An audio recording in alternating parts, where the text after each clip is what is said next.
I want to talk today about failure in recovery. To me, it's a reality.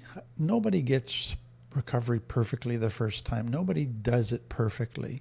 Recovery is marked by failure and learning from failure. But let me just paint a scenario for you, and let me put it in the context of addiction or kind of a maladaptation that was necessary for survival, that helped you feel better, escape all your pain.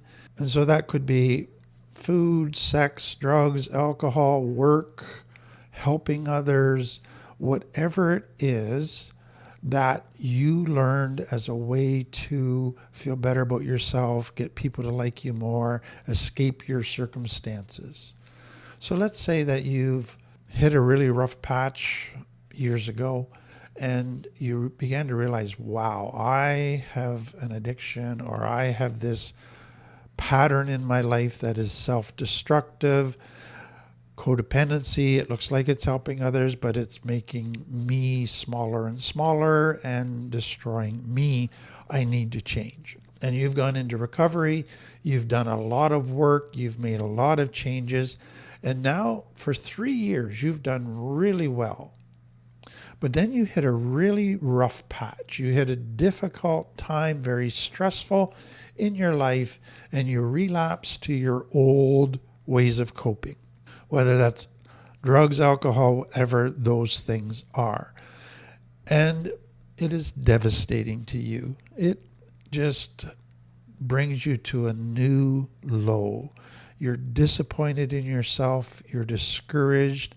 Others are disappointed in you. There's now new stresses and crises in your relationship. You know how hard you've worked, and it looks like you've lost it. It looks like all that work hasn't made any difference at all.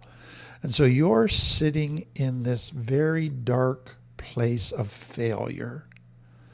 And what I have been very interested by over the years is to see the different ways that we respond at these deep times of failure.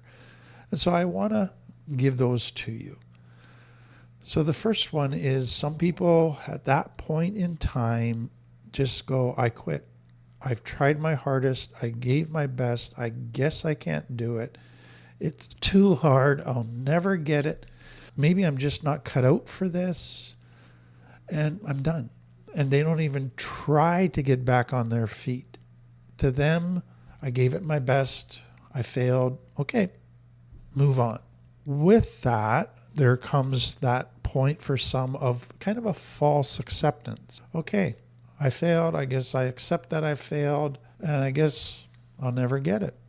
And so it feels like they're accepting their failure, but no, they're accepting resignation to remain in this place of failure. They're confusing acceptance with giving up, because that's what they're accepting.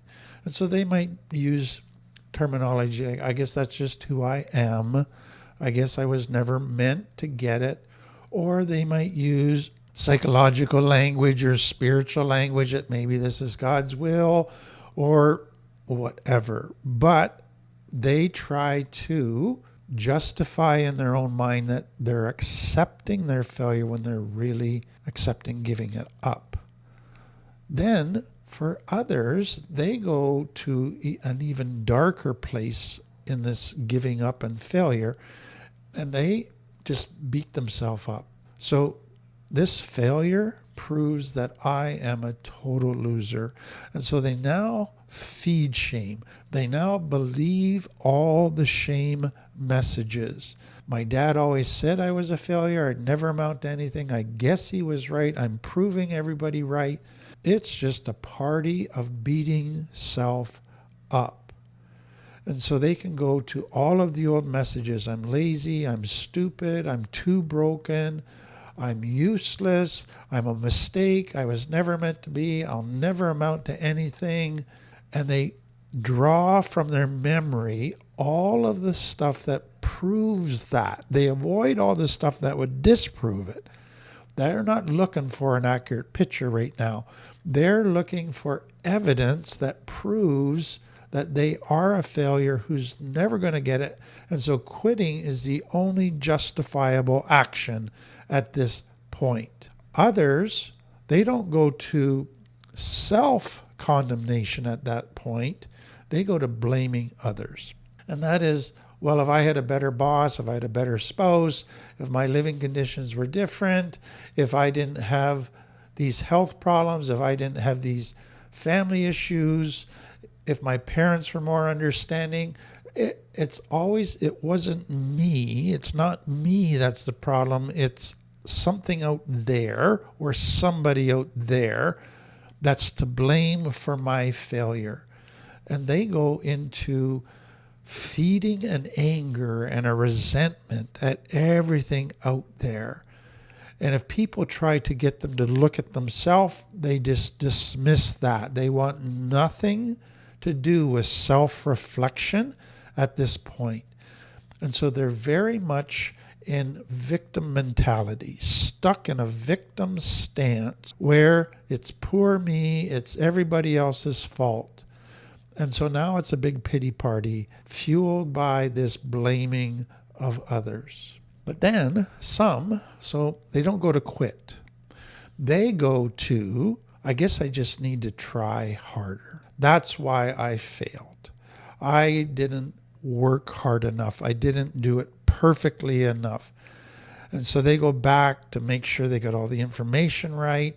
And then they get themselves all psyched up that they're going to give it their 100% this time and do their very best, because that's what is missing. So let me just say to this, in some cases that there's some truth in that. I've seen many people come into recovery and they kind of play at it. They're not all in. It's not 100% commitment.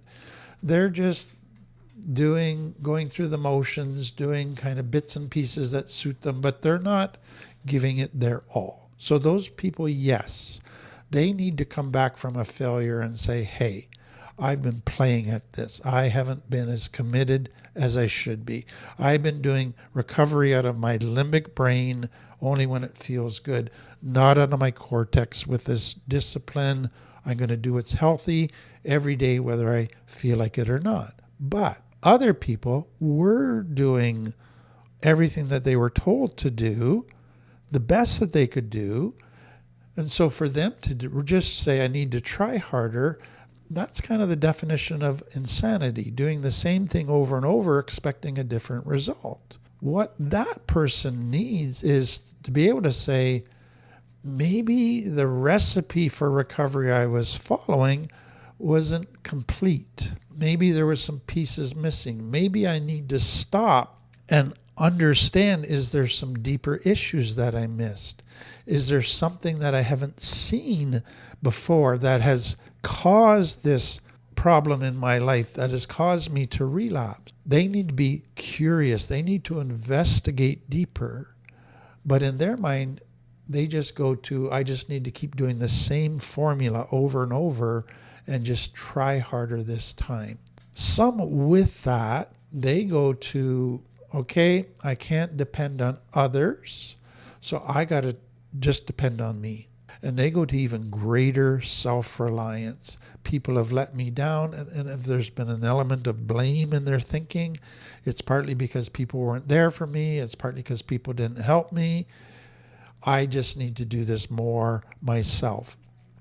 And kind of pull away from people, stop connecting with people, stop trusting people. And that's usually disastrous. Then the next thing that some people do is they go to looking for magical solutions, shortcuts. And it's basically, there must be a hack that I'm missing. There must be some gimmick or guru or trick out there that I haven't found yet, that if I can just find it, then I'll get my recovery. And so they hop from program to program looking for some new trick. Or some go to looking for a spiritual bypass. There's got to be something in the spiritual world that if I just connect with that, then I'll be magically fixed. And so a lot of people start looking for quick fixes. They're still avoiding looking at the deep work. They're still trying to outsource their recovery to something else and not accept the internal locus of control has to be me. It's on me.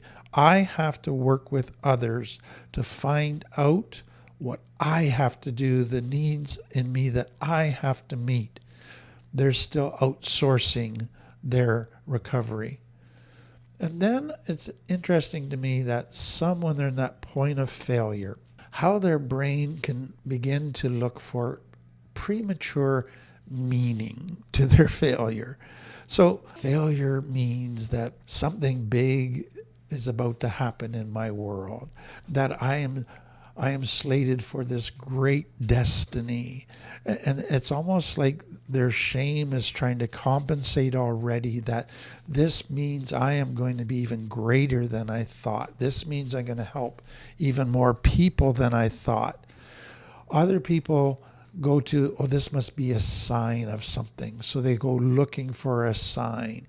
So all of that kind of stuff begins to happen in some people. And it's really, they're now almost escaping to a fantasy distorted world to try to escape the pain of the failure that they're getting. They're trying to create a narrative that makes them feel better, but they're still avoiding dealing with stuff. And so that leads us to, okay, failure is part of recovery. What is the next step? How do I respond in a healthy way? Bottom line, you got to start by being honest. You got to see the situation accurately, but do it with compassion. And so to me, it's curiosity with compassion. So instead of judging yourself and say you're a failure, you can't do anything right, you go to, I failed. That's part of recovery. I wonder why I failed. I wonder what I was missing. I wonder if there's something I haven't understood yet. So here's what I want you to think about. A person never relapses when they're in their ventrovagal state. So your ventrovagal state is when you are with healthy, safe people and securely attached. If you are with safe people, safe and securely attached, you are in a place of joy. You are in a place where your brain is producing serotonin, oxytocin, dopamine, all the good chemicals. Your nervous system is relaxed. Your nervous system is able to be creative, is able to be productive, is able to connect and help other people. You don't relapse when you're in your ventrovagal state. You only relapse when you are in your dorsal vagal state, which is dissociation, or your sympathetic vagal state, which is your fight or flight.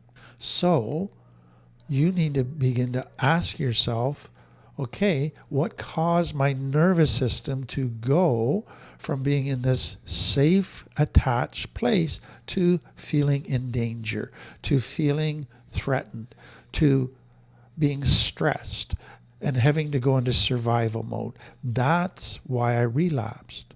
That's what you're curious about. So what I want you to see is relapse is usually a trauma response where I've gone back to old tools. The nervous system has gone back to a survival state. That's what I need to be curious about. And if you are, then you're going to learn. And this failure is going to turn into a great big learning time. But then as you learn, then you're going to learn, okay, I need to change this in my life. I need to build this into my life. I need to change my strategy here. I need to set boundaries here. And all of a sudden, you're going to have a life that looks a little bit different. You're going to be doing things a little bit different. So it's not necessarily that you need more effort. It's that you're going to need to make some changes. Changes that will protect you, changes that will meet your needs better, changes that will bring healing at a different level. But let me add this. It is so important for people to realize that Failure isn't your identity.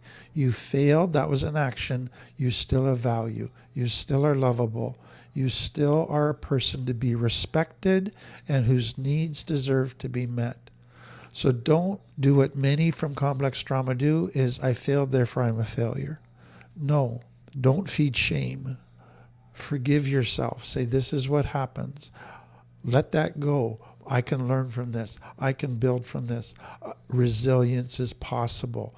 I can come out of this even better than before. If you're able to do that, then your failure actually becomes a building block in your life.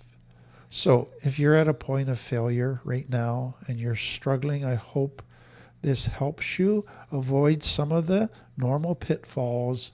Take the right road that will get you to an even better place than you ever been.